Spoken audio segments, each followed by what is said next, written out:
of this year again,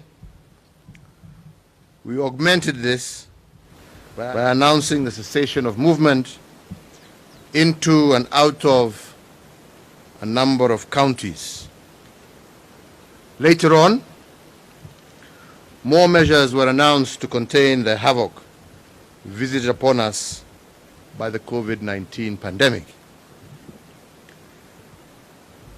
Given this trajectory and the fact that this crisis requires, unfortunately, a long-term strategy, we took time to reflect on what must be done. If we lift the cessation of movement ban, how will this help each and every one of us fight the pandemic? And indeed, if we do not, how does this ban continue to affect our economy, especially our micro-business enterprises and those who derive their livelihoods from them? So, fellow Kenyans, to answer these questions,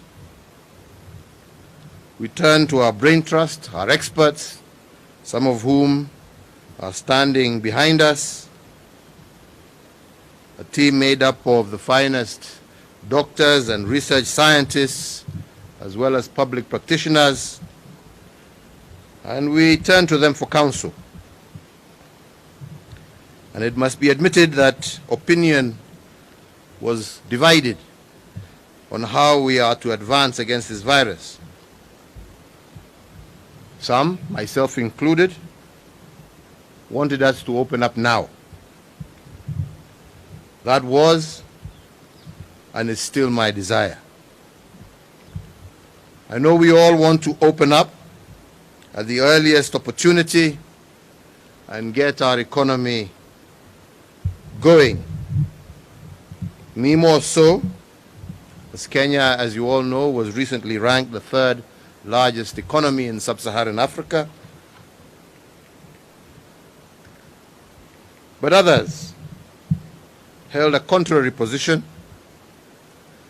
and they were borrowing from history, scientific modeling, and also current experiences the world over to argue against mass reopening at this stage.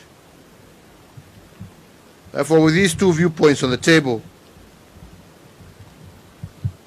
we must accept that we're not dealing with a right and a wrong opinion. We are caught in between two rights. Those who want to open are right, and those opposed to opening are also right. And this clash of two rights placed us on the horns of dilemma. In the absence of scientific consensus amongst experts in the medical, research, and public sectors, I asked for some scenarios. I wanted to know the worst-case scenario and the best options that are available to us in order to contain the disease without affecting the economy irreversibly. I wanted these scenarios built around raw facts, because we have decided as a country to combat this pandemic in an open and transparent manner. Fellow Kenyans, we must speak truth to each other. Had we not taken the stringent measures that we did in March of 2020, the rate of infections in Kenya would have peaked to 800,000 people by July 30th of this year.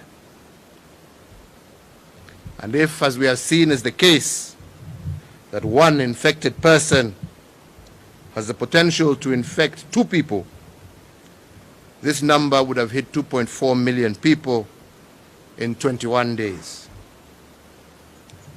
By the end of August this year, had we not taken the actions that we have taken, approximately 75,000 Kenyans would have lost their lives from this virus. But because we took interventions early, we have recorded only 2,600 infections with 83 deaths. So therefore, fellow Kenyans, if this is the worst case scenario, we wanted to know what the other scenarios look like.